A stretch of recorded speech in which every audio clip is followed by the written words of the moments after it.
plus nous étudions sur la vie de Jésus, et plus nous nous émerveillons devant sa capacité à accepter, à encourager, à accompagner les gens.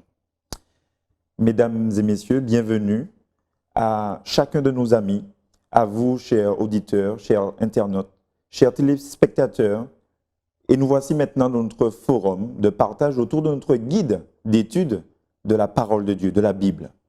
Et cette semaine, nous développons avec vous le thème suivant, développer une attitude de gagneur d'âme. Et voici le texte à mémoriser qui est basé sur l'étude que nous avons suivie pendant toute cette semaine. Ce texte nous emmène dans le livre de 1 Pierre, chapitre 3, au verset 15. Et je vais lire pour vous. Il est déclaré dans la parole de Dieu, mais sanctifiez dans vos cœurs Christ le Seigneur, étant toujours prêt à vous défendre avec douceur et respect, devant quiconque vous demande raison de l'espérance qui est en vous. Et je dis amen à cela. Avec moi sur ce plateau, afin de développer ce thème passionnant, le pasteur Hilary Lucéa, qui est responsable de district d'église dans le sud, c'est-à-dire le Marin, les Trois-Îlets, mais également Rivière-Pilote. Bienvenue à toi et merci. Nous avons également avec nous sur ce plateau le pasteur Eddy-Michel Carpin, qui est responsable de l'église de Bélem, mais également le président de la Fédération des églises adventistes du 7e jour de la Martinique. Bienvenue à toi et merci. Merci. Voilà. Donc, avant de commencer cette passionnante discussion, nous allons invoquer la présence de Dieu parmi nous. Nous prions. Notre Dieu et notre Père Céleste, nous voulons te remercier pour ce temps de partage. Merci pour tous ceux qui nous rejoignent autour de cette étude et que ton esprit puisse nous guider dans toute la vérité, sensibiliser nos cœurs, transformer notre être tout entier pour que nous puissions vivre et témoigner pour ta gloire. Merci de nous accompagner et de nous révéler ta volonté pour chacun. Nous te prions au nom de Jésus. Amen. Amen. Amen. Amen. Eh bien, nous allons commencer dans le vif du sujet avec cette première question, puisque le thème que nous abordons cette semaine, comment gagner des âmes. Alors, la première question que j'aurai afin d'amorcer cette discussion, comment faire pour développer, dans un premier temps, mais également pour développer puis cultiver un état d'esprit de gagneur d'âme. Comment développer puis cultiver un état d'esprit de gagneur d'âme. Ok, donc quand on parle de gagner des âmes, donc nous faisons référence ici à une œuvre spirituelle. Et ce n'est pas une œuvre humaine. Et donc, dans cette affaire, celui qui est l'expert en matière, c'est Jésus lui-même. Donc, si nous voulons vraiment développer cet aspect, il nous faut regarder à Jésus. Regarder à Jésus. Imiter Jésus, parce que Jésus voyait en chaque être humain un enfant de Dieu. Très bien. Chaque être humain, malgré le fait que le péché nous a touchés, mais il voyait un enfant de Dieu et il faisait tout pour gagner cette personne. Donc, il agissait avec douceur, avec respect vis-à-vis de quiconque. Même le diable, quand on regarde dans la Bible, Jésus ne l'a jamais insulté. Il l'a repoussé, mais il ne l'a jamais insulté. Donc, Jésus est celui que nous devons imiter par excellence parce qu'il nous montre la façon de traiter chaque créature. Tout à fait. Je dirais également que Jésus, en venant sur la terre, avait une mission. Cette mission qui existe encore aujourd'hui, c'est de sauver, de chercher et de sauver des êtres humains. Et c'est vrai qu'il est venu pour leur témoigner et leur révéler la nature véritable de Dieu. Et il a révélé l'amour, la compassion, le respect, la douceur. Et ce sont ces qualités que les uns et les autres qui l'ont contrôlé ont, en tous les cas, ils ont observé, ils se sont sentis touchés également par cela, et cela les a attirés également à lui. Donc effectivement, lorsqu'il est question de gagner des âmes, et cela a été dit précédemment, ce n'est pas un travail mercantile, ce n'est pas un aspect économique ou commercial, mais nous sommes véritablement dans le projet véritable de Dieu qui est de gagner des hommes, des femmes, des enfants, des adultes, enfin de gagner quiconque à sa cause et pour son royaume. Parce que le royaume de Dieu, en tous les cas, il l'organise, il le met en place avec des critères, avec des valeurs. Aujourd'hui, pour l'instant, ce royaume n'est pas encore mis en place, mais justement, la mission qui est celle de Dieu, mais qui devient aussi la nôtre, c'est de pouvoir gagner des personnes à la cause de Christ et qu'elles puissent être aussi des citoyens, des citoyennes du royaume de Jésus. Amen. Et moi, je retiens ce que tu as dit à l'instant. Tu as dit que Jésus avait des qualités. Effectivement, ces qualités-là, elles attiraient ceux qui étaient autour de lui. Mais il y avait aussi une autre qualité, et je voudrais rebondir là-dessus afin de vous entendre là-dessus. Jésus voyait quelque chose que très certainement beaucoup ne voyaient pas, c'est-à-dire des cœurs réceptifs. Est-ce qu'un jour, on peut dire que moi, en tant que serviteur de Dieu, je pourrais parvenir à ce résultat-là? Je pourrais parvenir à ce niveau que Jésus avait, c'est-à-dire de voir ce que l'œil humain très certainement ne peut pas voir, c'est-à-dire un cœur réceptif. Alors c'est tout à fait possible, puisque dans Éphésiens chapitre 5, verset 1, Paul nous invite, en tous les cas, à devenir des imitateurs de Jésus.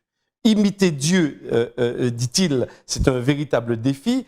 Et imiter Dieu, c'est quoi? C'est vivre dans l'amour. Quand on lit la suite du texte, c'est vivre dans l'amour et de se considérer comme un enfant de Dieu.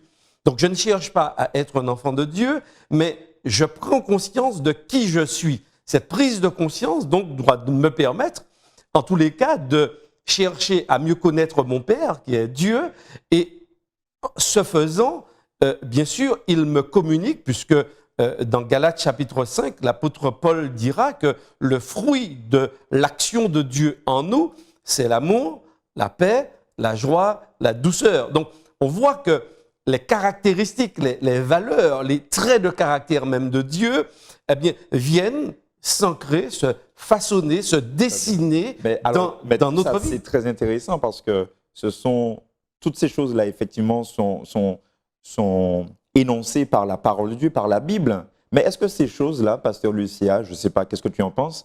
Est-ce que ce n'est pas plus facile de respecter, de faire ce que la parole de Dieu nous dit à ce niveau-là dans l'Église, d'accord, le sabbat matin, c'est-à-dire la douceur, la tempérance, etc.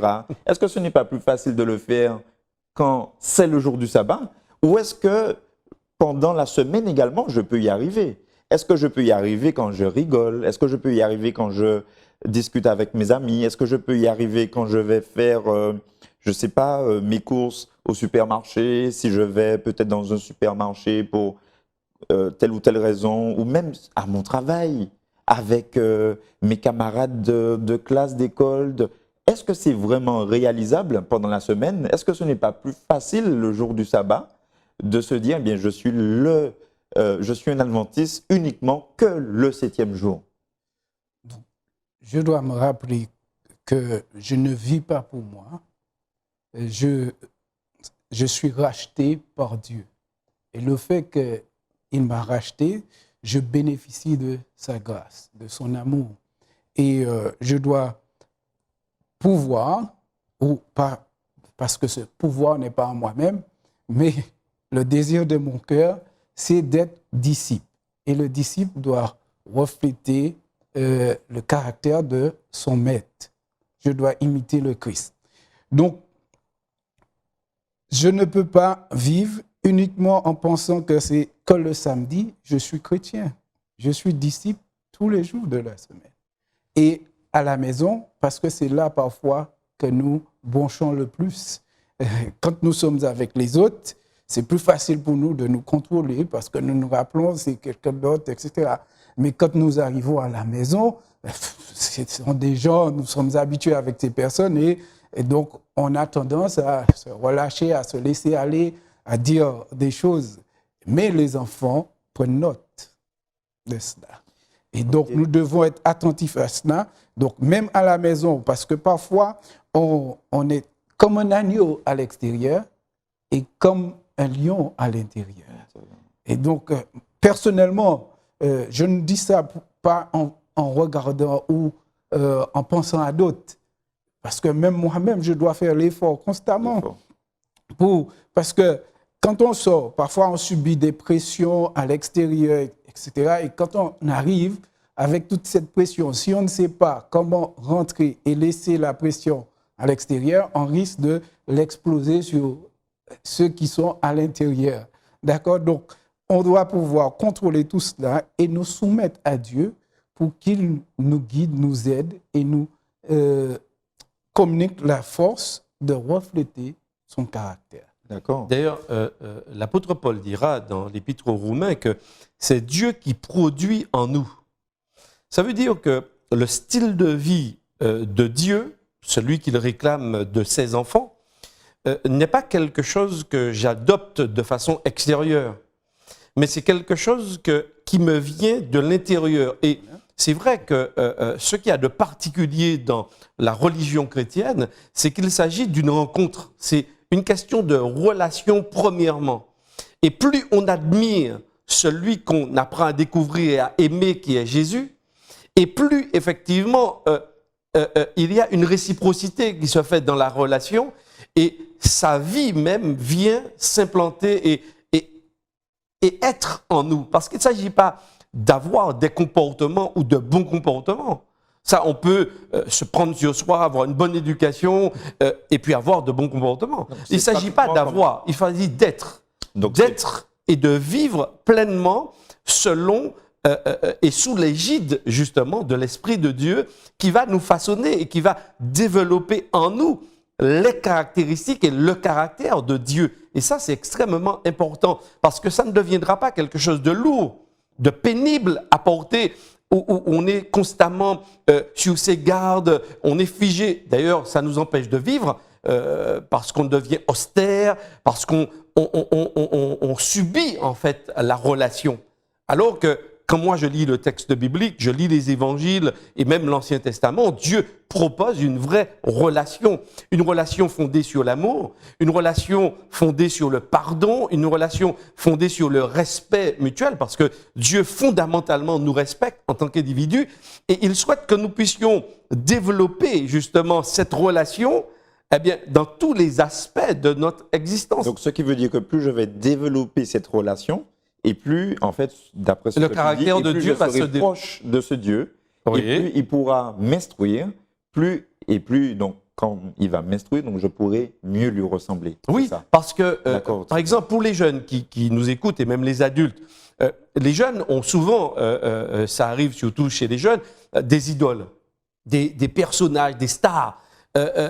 Mais les jeunes, peut-être au début, c'est un peu difficile, il faut acheter, il faut dépenser de l'argent, mais ils ont envie de ressembler à ces stars. Mais qu'est-ce qu'ils font? Ils écoutent leur musique, ils essaient même de les imiter. Mais après un certain temps, on a le sentiment, en les regardant, qu'ils vivent comme ces personnes. Tout à fait. Ça devient presque leur nature. Seconde nature est transformée justement par ce qu'ils contemplent, par ce qu'ils admirent. Et c'est pourquoi d'ailleurs l'apôtre Paul dans Corinthiens va nous inviter à contempler Dieu, à l'admirer.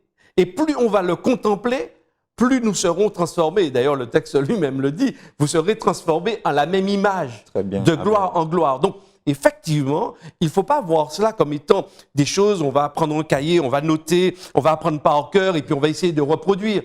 Non, c'est quelque chose qui découle de la relation. C'est interactif, disons. Parce qu'il y aura une réciprocité et Dieu, dans son objectif, c'est de restaurer, de rétablir son image en nous qui a été détériorée, abîmée par le péché. Alors, il y a quelque chose que tu as dit qui attire mon attention. Alors oui, vas-y.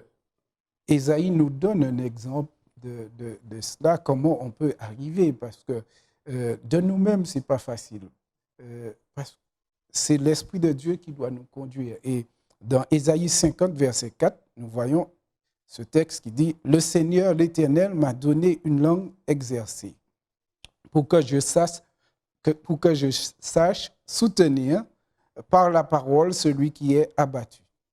Il éveille chaque matin, il éveille mon oreille pour que j'écoute comme écoute des disciples.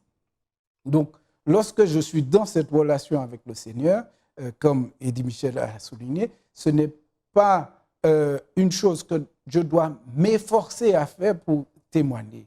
Je suis dans cette relation avec lui et dans cette relation, il me guide, il me dirige et finalement, je vis tout naturellement cette vie avec lui. D'accord, très bien. Et est-ce que, dans une certaine mesure, ma nature, puisqu'on parlait de nature, de seconde nature, ma nature, lorsqu'il s'agit de la parole de Dieu qui, nous le savons, c'est une parole qui est immuable, elle ne change pas.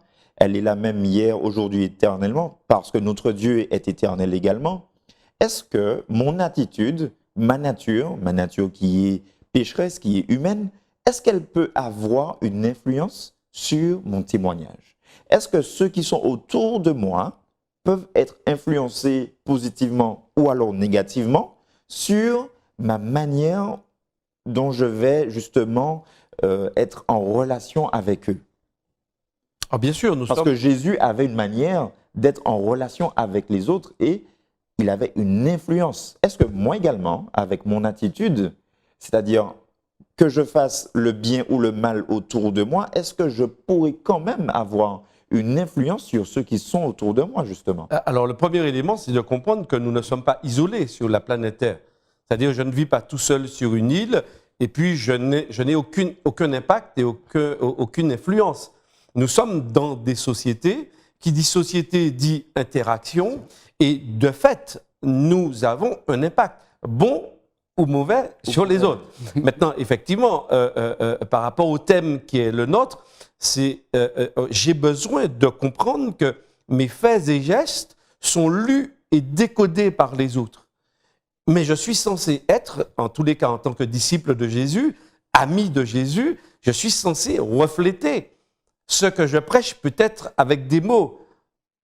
D'accord? Donc, ma vie est censée être en cohésion, en harmonie avec ce que je prêche et que je dis de la bouche. Et donc, effectivement, il faut le savoir, et particulièrement pour nous qui avons des enfants, nous sommes en relation avec des jeunes, ils font très rapidement le lien entre ce qui est dit et les gestes. Et ils considèrent que nous sommes sérieux, nous sommes crédibles, ou nous ne sommes pas crédibles en fonction, parce qu'ils peuvent entendre de belles paroles, ils disent, oh, ils sont émerveillés par... Et puis quand ils nous voient vivre, ils voient que c'est l'opposé. Et effectivement, on peut perdre en crédibilité, et ces personnes, peut-être par rapport à nos comportements, eh bien, peuvent aussi être freinées dans leur découverte de l'amour de Dieu. Mais pasteur Carpin, est-ce que ça se pourrait que je sois crédible vis-à-vis justement de cette parole, la parole qui est celle de Dieu, et pour autant ne pas être efficace dans ma manière de gagner des âmes?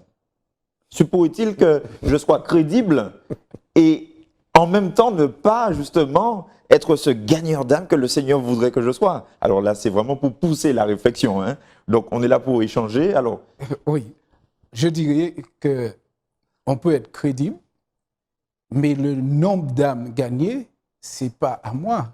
Ce n'est pas nous qui déterminons cela. C'est Dieu qui décide. D'ailleurs, si on se rappelle la parabole des grains qui sont tombés sur différents sols. oui. Et donc, il y en a des grains qui sont tombés sur le bon sol. Même tous les grains n'ont pas porté la même quantité de fruits. Il y en a qui ont 30, 60 et 100. Voilà. Mais ce n'est pas moi qui... Dieu dit que c'est lui qui est le garant du succès. Donc, c'est lui qui détermine combien de fruits que nous allons porter chacun de nous. Donc, c'est pas... Mais ça n'a rien à voir avec ma crédibilité. Voilà, mais donc... en même temps, la crédibilité a quelque chose à voir avec la façon que les autres vont recevoir ce que nous disons. Voilà. En tout cas, et puis, il faut aussi se placer dans la bonne perspective. C'est-à-dire que, est-ce que nous tenons un cahier pour savoir effectivement qu'est-ce que, par mon comportement, mes paroles, en quelque part, j'ai gagné à Christ, Ou est-ce qu'au contraire, justement par rapport à ce que nous étions en train de dire, vivre, c'est un témoignage, mais on ne saura jamais forcément qui ou pas s'est donné à Jésus par rapport à notre attitude et à ce comportement. Ce témoignage-là, ce comportement-là, effectivement, d'après ce que nous voyons, c'est dans tous les aspects. Jésus, justement, dans l'exemple qui nous est cité cette semaine, avec la femme samaritaine et l'autre exemple, nous voyons que Jésus était vraiment celui qui utilisait un large éventail d'hameçons, je dirais, dans cette pêche à l'homme, où il utilisait tout ce qui était autour de lui, toutes les solutions afin de pouvoir les attirer à son Père. Et ça, je crois que c'est vraiment formidable.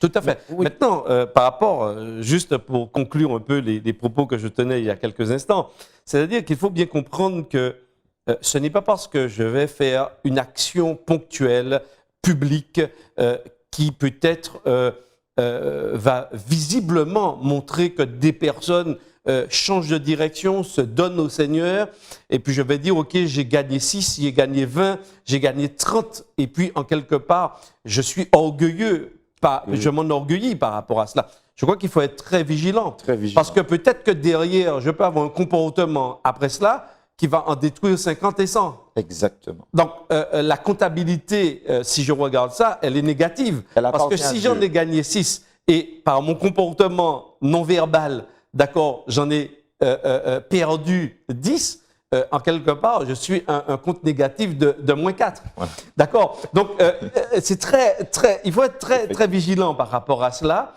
Et je crois que c'est simplement en laissant Christ vivre en nous, en fonction des terrains aussi, là où il nous place. Parce qu'on peut être sur un terrain beaucoup plus compliqué, beaucoup plus dur que d'autres. Et je crois qu'il ne faut pas regarder au nombre de personnes, premièrement, qui peut-être visiblement sont attirées à Christ par rapport à ce que je dis ou que j'ai fait. C'est un travail plus en profondeur, à mon avis, et c'est seulement Dieu qui sait compter et qui comptera le nombre de personnes, effectivement, qui ont été impactées et par rapport à mon style de vie, par rapport à mon comportement, par rapport à mes propos, par rapport à ma prédication, en tous les cas. C'est un ensemble. En fait, c'est Dieu qui juge et c'est de son ressort. C'est de son ressort de faire les comptes, disons-nous. Voilà. Oui. Alors, Pasteur Lucie a dit un dernier mot avant de continuer. Nous avons l'exemple de Jésus lui-même qui a rencontré, bon, ça va me permettre d'aller un peu plus en avant, mais d'accord, mais la rencontre avec la femme samaritaine, Jésus la rencontre, elle va aller dans la ville, elle va dire, venez voir un homme qui m'a tout dit, et les gens sont venus, et après, les gens ont dit, maintenant nous croyons en lui, pas par rapport à ce que tu nous as dit,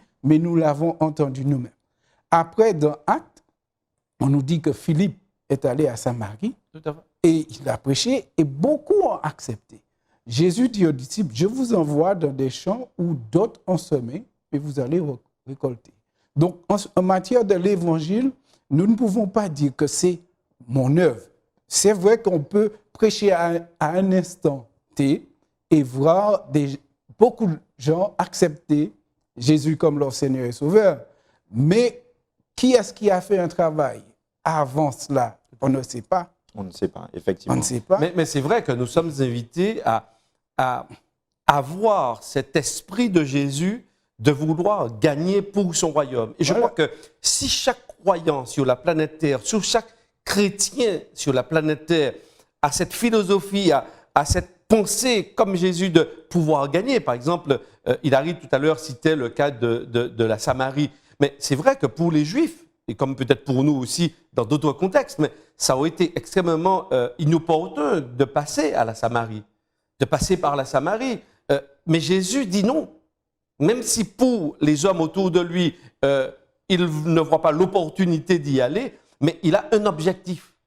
Et là, il va rencontrer une dame, et à partir de cette dame, eh bien, justement, la semence pourra se diffuser dans la Samarie. Et je crois qu'il faut aussi comprendre notre vécu, notre style de vie, mais aussi notre prédication verbale et non verbale de la même manière. C'est-à-dire que quel que soit là où Dieu me place, je suis un gagneur d'âme pour le Seigneur.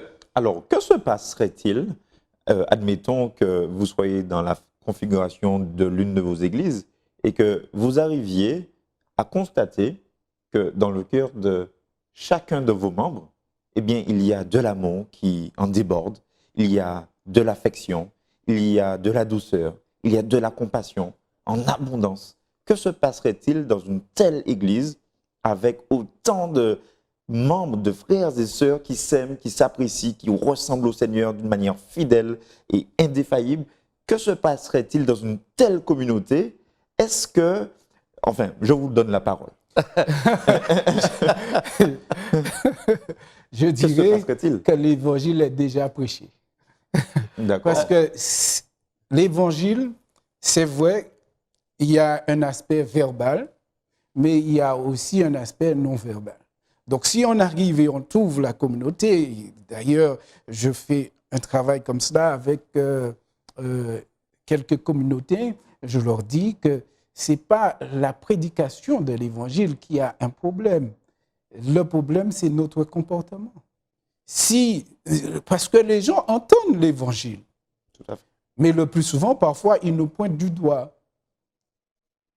Par rapport à notre comportement, ils disent... Ils entendent l'évangile, mais ils ne voient peut-être pas l'évangile suffisamment. Voilà, en action. Donc, si nous commençons par nous-mêmes à vivre cet évangile, eh bien, les gens, voyant cela, sont touchés et voudront être comme nous. Est-ce que tu es en train de dire que je dois me remettre en question? Peut-être me dire, comment puis-je être meilleur pour le Seigneur? Tous les jours, en tous les cas, c'est une question que je dois me poser.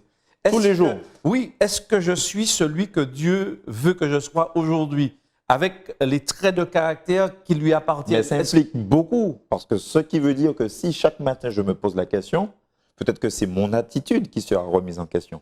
Peut-être que ce sont mes choix qui seront remis en question.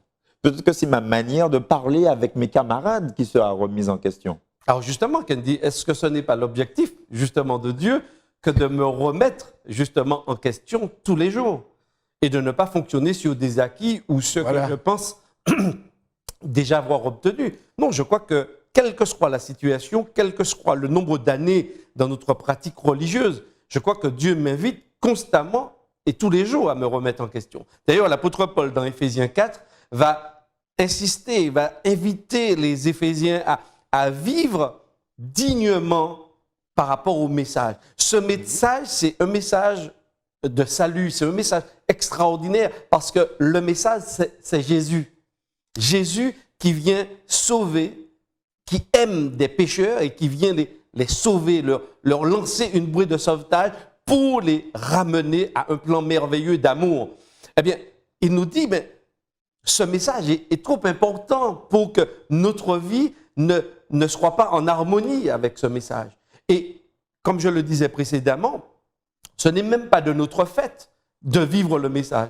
Il faut simplement lâcher prise, ça c'est moi ce que je comprends, lâcher prise entre les mains de Dieu pour que Dieu fasse son œuvre en moi. Et c'est pourquoi c'est important que ce soit chaque matin. Amen. Voilà. Alors nous l'aurons compris Sinon, parce que c'est vraiment un travail de longue haleine. C'est-à-dire que ce n'est pas seulement quelque chose que je dois faire lors de mon baptême, ce n'est pas non plus quelque chose que je dois faire seulement lorsqu'il y a effort d'évangélisation, mais c'est quelque chose en fait que je dois faire, comme tu dis, chaque matin. Pourquoi? Parce que nous savons également que chaque matin, la bonté du Seigneur se renouvelle envers nous. Voilà. Alors pourquoi pas nous également, notre engagement envers lui, puisque lui s'engage chaque matin envers nous, et chaque matin, gloire à Dieu, si nous sommes encore là, c'est que Dieu nous a conservé le souffle de vie. Alors pourquoi pas nous en retour? Pourquoi rester en tant qu'humain orgueilleux sur notre position? Et pourquoi ne pas faire ce pas envers notre Seigneur? Parce que justement, j'ai reçu cette mission de gagner des âmes. Oui. De gagner des âmes. Sinon, on peut tomber dans la propre suffisance. Suffisance, tu vois, tout à fait. Et croire que, eh bien, ça y est, je suis déjà arrivé. Or, tant que nos pieds sont sur cette terre, nous ne pouvons pas à un moment dire, ça y est, je suis arrivé, tout est bon. Mais c'est chaque jour. Ça ne remet pas en question mon salut. D'accord? Tout à fait. Parce que je suis sauvé par Jésus. Ce n'est pas par ce que je fais. Maintenant, ce que je fais détermine si je continue dans ce salut. Exactement. D'accord? Mais je ne remets pas en question le fait que j'ai accepté Jésus, je suis sauvé par lui, et maintenant je dois vivre en tant que sauvé. Amen. Et c'est chaque jour, je dois lui demander de me sanctifier. Sanctifié. Alors, pour transiter maintenant, je voudrais introduire cette question. Qu'est-ce que cela veut dire? Qu'est-ce que vous entendez par fondement de l'acceptation? Alors, C'est un terme peut-être qui n'est pas employé tous les jours dans notre jargon. Fondement de l'acceptation. Qu'est-ce que cela veut dire? oui, parce que en tous les cas, en tant qu'être humain, nous avons beaucoup de mal à accepter l'autre dans ce qu'il est, dans sa différence, parce que l'autre n'est pas moi. Donc, le socle, en tous les cas, dans la vie, c'est comment est-ce que je vais l'accepter et quelles sont les bases de cette acceptation. Quand je lis le texte biblique, la base de l'acceptation, c'est ce que Christ a fait pour moi. Ce que Christ a fait pour moi. Oui, la base. La base. Ok, moi j'ai été pardonné, j'ai été accueilli avec amour par ce Dieu qui, oui, en dépit de ma rébellion, en dépit du fait que j'ai décidé de vivre loin de lui, il continue, il m'a aimé, il continue à m'aimer et il m'aimera. Donc, ce que tu dis, c'est que, en fait, la base de ce concept n'est pas par rapport à moi. Non, Ce n'est pas par rapport à ce que je désire. non, Ce n'est pas par rapport à ce que je souhaite, ce que je veux pour mon futur, mais c'est par rapport à ce que Jésus a fait pour moi. Et ça, je dois en être conscient, non pas chaque matin, mais chaque seconde. Chaque seconde. Ne jamais oublier qui j'étais et qui je suis devenu. Et quand on vit avec cet état d'esprit, on est constamment dans la reconnaissance. On reconnaît tous les jours que nous bénéficions de la grâce, de l'amour de Dieu à chaque seconde. Donc si je vis dans cette reconnaissance, je me dis, mais celui qui est à côté de moi aussi, soit il en est conscient ou il n'en est pas conscient. D'accord? Et donc, je dois me dire, mais si ça me fait du bien, cette relation d'amour, elle a transformé ma vie. Mais pourquoi ne pas partager aussi avec celui qui est à côté de moi pour savoir si on est sur la même longueur d'onde et peut-être si on n'est pas sur la même longueur d'onde, eh bien que je partage avec lui ce que j'ai compris pour que lui en bénéficie et que ça lui fasse du bien aussi. Donc, c'est vraiment comme si je me mets à la place de mon prochain pour me dire que si moi j'ai reçu quelque chose qui m'a fait du bien, eh bien lui aussi peut recevoir cette chose-là. Parce que c'est ce désir que l'autre est ce que j'ai reçu. C'est pourquoi je dis qu'il ne faut pas oublier ce que j'ai reçu. Donc ce n'est pas l'amour propre, ce n'est pas l'amour de moi, non, mais c'est l'amour surtout pour mon prochain, c'est ça. L'amour reçu, l'amour que j'ai reçu, qui me pousse aussi à aller et à aimer mon prochain, parce que j'ai reçu, j'ai été accueilli, quel que soit mon niveau social, quel que soit mon niveau d'études, quelle que soit ma puissance financière ou pas, ça ne pesait pas, ça n'est pas entré en compte dans cette acceptation. Je suis un pécheur et sur cette base, Christ est mort pour moi et il m'a aimé et il me donne le salut. Alors je me dis, mais s'il l'a fait pour moi, ça veut dire que tous les êtres humains qui sont autour de moi sont logés à la même enseigne. C'est-à-dire ce sont aussi des pécheurs que Jésus sauve. Il apporte son salut. Donc, je les considère et je les vois désormais, effectivement, au travers des yeux de Jésus. Des gens que Jésus aime et veut sauver, quelle que soit leur nationalité, quel que soit leur rang social, quelle que soit leur couleur de peau, quelles que soient les barrières, en tant qu'être humain, nous nous posons. Ces barrières-là, avec l'Évangile, s'effondrent. Et s'effondrent. Et donc, la base même de l'accueil, c'est vraiment l'amour de Dieu pour moi qui m'invite maintenant de façon horizontale eh bien, à le déployer et à le vivre.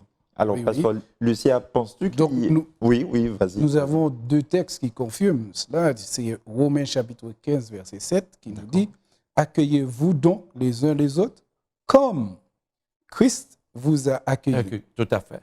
Pour la gloire de Dieu. D'accord? Okay. Donc, ne pas accueillir l'autre, ce n'est pas donner gloire à Dieu. Si je veux donner gloire à Dieu, parce que Dieu est aussi son Père, son Créateur. Très bien. Je suis créature de Dieu, il est aussi créature Voilà. C'est-à-dire que nous sommes au même niveau. au même niveau. D'accord. Et ce, quelle que soit justement la condition dans laquelle cette personne peut se retrouver. Et c'est pourquoi je dis, n'oublions pas qui nous sommes. Nous sommes, et Dieu nous a pris au plus profond du bourbier. Eh bien, Dieu est capable aussi d'aller chercher l'autre au plus profond du bourbier. Donc moi, je dois le regarder au travers de ces yeux-là. Voilà, Vas-y. Voilà. Et l'autre texte, c'est Éphésiens chapitre 4, verset 32, qui dit « Soyez bons les uns envers les autres, compatissants, vous pardonnant réciproquement, comme Dieu vous a pardonné en Christ. » Donc, à chaque fois, l'apôtre Paul nous invite à imiter Christ. D'accord. D'accord? Alors, est-ce qu'il y aurait une différence entre le fait d'accepter un individu et le fait d'accepter le comportement d'un individu? Ah oui, il y a une différence. Maintenant, nous n'arrivons pas toujours à faire la différence. Parce que, est-ce que cette ligne de démarcation n'est pas si fine que parfois il y a un amalgame qui est fait entre accepter un individu et accepter peut-être le mauvais comportement d'un individu, ses mauvaises actions? Est-ce que c'est identique ou y aurait-il une différence? C'est vrai que moi, en grandissant, ce qu'on avait l'habitude de faire, c'est associer un problème, un comportement à une personne. Donc, le comportement, c'était la personne. Et donc, on traite la personne en fonction de ça. Tandis que quand je suis allé étudier pour me préparer pour être pasteur, donc, il y a un professeur, Philippe Augean, eh bien, qui a fait le cours d'introduction à la psychologie pour nous et qui nous a appris à faire la différence entre le problème et la personne. Et ça a été vraiment une bénédiction pour moi, parce que à partir de ce moment, je ne peux pas dire toujours je suis arrivé, mais je m'efforce dans une situation à distinguer le problème de la personne. D'accord, très bien. D'accord? Alors, OK. Ainsi, on traite le problème, mais on respecte toujours la personne. Tout à fait. Et par rapport à ce qu'Hilary était en train de dire, en fait, en tant qu'être humain, nous avons besoin, avec Dieu, de travailler sur les schémas mentaux. Et c'est pourquoi il dit « je m'efforce », parce qu'effectivement, on a tendance à reprendre les mauvais plis. Et à chaque fois que cela se produit, je dois demander à Dieu son aide dans cette circonstance pour me remettre sur le droit chemin, pas celui que j'ai connu, pas celui de l'ancienne manière de penser, mais celui de la nouvelle manière de penser. Et ça, c'est extrêmement important de redessiner avec Dieu nos schémas mentaux pour qu'ils entrent véritablement dans ce droit fil de l'acceptation. Et bien sûr, on ne peut le vivre que si on apprend à aimer l'autre. Ouais. Et malheureusement, dans nos cultures, chez nous, eh bien, lorsque nous continuons à fréquenter quelqu'un qui a un mauvais comportement, les gens estiment que nous, alors chez nous on le dit, on soutire les gens. Ouais. C'est-à-dire qu'on les conforte dans leur situation. Mais aimer quelqu'un qui a un mauvais comportement, ce n'est pas forcément le soutenir dans son mauvais comportement. Mais c'est aussi donner à l'autre l'opportunité sur le temps de changer d'orientation. Et de changer surtout en fonction de ce que le Seigneur voudrait pour notre vie. Et ça, je crois que c'est vraiment important et ce qui nous permet justement d'aborder notre dernier point pour cette étude. Peut-il y avoir un équilibre entre la présentation de la vérité biblique, de la Bible, et de l'autre côté, un esprit humble, un esprit ouvert, un esprit attentif? Est-ce qu'il peut y avoir un équilibre entre ces deux choses-là? C'est-à-dire, quand je présente la vérité, et de l'autre côté, bien, un esprit humble, un esprit ouvert. Alors, bien sûr. Ou alors, est-ce que dès qu'il y a présentation de la vérité, bon. On entre dans l'agressivité? Non, parce que la parole de Dieu en parle dans 1 Pierre 3, verset 15, qui est d'ailleurs notre texte de base. Est-ce que nous devons en venir aux mains? Est-ce que nous devons monter sur nos grands chevaux parce que j'ai tout compris finalement, parce que j'ai de l'expérience, parce que j'ai déjà un certain vécu derrière moi? Alors, comment ça doit vraiment se passer? Donc là, vraiment, j'ai volontairement employé le mot humble, humilité, le mot ouvert. Alors, est-ce qu'on peut y avoir, est-ce qu'on peut y entrevoir un équilibre entre la présentation de la vérité et un esprit humble, un esprit ouvert. Alors, la Bible nous dit que Jésus, il est le chemin, la vérité et la vie. Et en même temps, Jésus est amour. Il nous a montré l'amour. Donc, la vérité n'est pas en opposition à l'amour. Parce que la vérité, c'est nous dire combien Dieu nous aime. Mais si tu ne veux pas comprendre, Hein? mais si tu ne... Maintenant, c'est vrai que, parfois, je vais dire quelque chose. Quand j'étais dans une communauté, il y a un frère qui m'a raconté qu'il y a un autre frère qui faisait une étude biblique avec quelqu'un. Et cette personne semblait ne pas comprendre ce que le frère disait. Et qu'est-ce que le frère a fait? Et ça s'est réellement passé. Hein?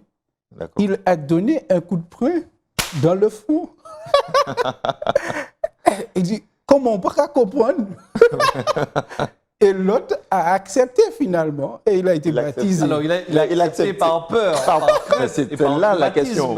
Alors, par quoi a-t-il accepté? Mais ce n'est pas à ça que Jésus nous appelle. Oui, d'accord? D'accord. Et il nous appelle à vivre l'amour, à respecter les autres. Et je pense qu'il n'y a aucune personne qui soit vraiment insensible à l'amour. Quelle que soit sa situation, quelle que soit son attitude, personne ne reste insensible à l'amour. Et donc, c'est pourquoi Jésus lui-même, nous étions pécheurs, il est mort pour nous dire « je vous aime ». Et c'est pourquoi vous et moi, nous sommes là aujourd'hui en train de témoigner de son amour pour nous. Tout à fait. D'accord? Donc, c'est important. Et il fallait un peu de patience pour que nous puissions arriver là. Et il faut toujours de la patience avec nous. Donc, nous aussi, nous devons penser à l'autre. Il faut lui accorder du temps. Merci, pasteur Lucéa. Et donc, ce sera vraiment le dernier mot. Le dernier mot. Le dernier mot, et après quoi nous allons conclure. Il n'y a pas de souci, mais le contexte de 1 Pierre, chapitre 3, verset 15, c'est vrai, Pierre nous invite toujours à être bons les uns envers les autres. Et il dit même, quand bien même on dirait du mal de vous, continuez à faire confiance à Dieu, gardez la ligne avec Dieu et surtout, continuez à être doux et continuez à respecter les autres. Et je crois que ce n'est pas avec violence que le message, la bonne nouvelle de l'Évangile devra se transmettre, se porter. Mais elle doit vraiment être portée dans le cadre dans lequel Dieu l'a exprimé, l'amour, le respect de l'autre. Et je crois que personnellement, j'ai besoin d'apprendre encore sur ces notions de respect, d'accueil de l'autre, accueillir la différence, celui qui n'a pas la même couleur de peau, celui qui n'a pas la même pratique religieuse que moi, celui qui a une autre lecture de la Bible que moi. Je crois que c'est important que la première chose qui doit me motiver, c'est l'amour que Jésus a pour lui ou pour elle. L'amour que Jésus et être en capacité, justement, mais petit à petit, avec beaucoup d'amour, avec beaucoup de respect, parce que je crois que lorsque Jésus abordait quelqu'un, cette personne se sentait aimée, cette personne se sentait respectée, cette personne se sentait accueillie par Jésus et que Jésus ne posait pas de jugement la concernant. Je crois que cette étude est très intéressante parce qu'elle me remet en question dans mon fonctionnement profond et me demande d'inviter Jésus dans ma vie pour me replacer sur les bons rails, sur le bon cheminement et la bonne compréhension, en fait, Amen. Pour que mes attitudes reflètent son amour.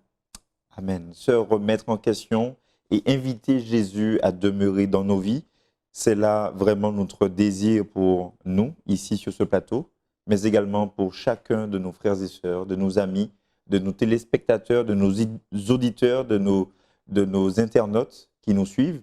Et nous croyons que cette étude a été profitable pour chacun d'entre nous. Pasteur Carpin, merci. Pasteur Lucéa, merci. Que le nom du Seigneur soit béni. Et nous allons clôturer par une prière. Bon et tendre Père Céleste, nous voulons te remercier de savoir que tu nous aimes, quel que soit notre état, notre situation, notre ethnie. Seigneur, tu aimes l'humanité tout entière et ton plus grand désir, c'est de nous voir sauvés. Tu as envoyé ton Fils Jésus sur la croix du Calvaire et il a donné sa vie afin que nous sachions combien Dieu est prêt à aller jusqu'à la mort pour nous relever et faire de nous des fils et des filles de Dieu. Merci de nous aider à intégrer ces notions et à t'aimer, Seigneur, en retour et vivre en imitation de notre Seigneur Jésus-Christ, de manière à ce que tous ceux qui nous côtoient, qui nous voient, qui nous entendent, puissent voir le Christ vivant en nous et qu'ils désirent le connaître et l'accepter eux aussi comme leur Seigneur et Sauveur. C'est notre prière au nom de Jésus. Amen. Amen. Amen. Amen. Amen.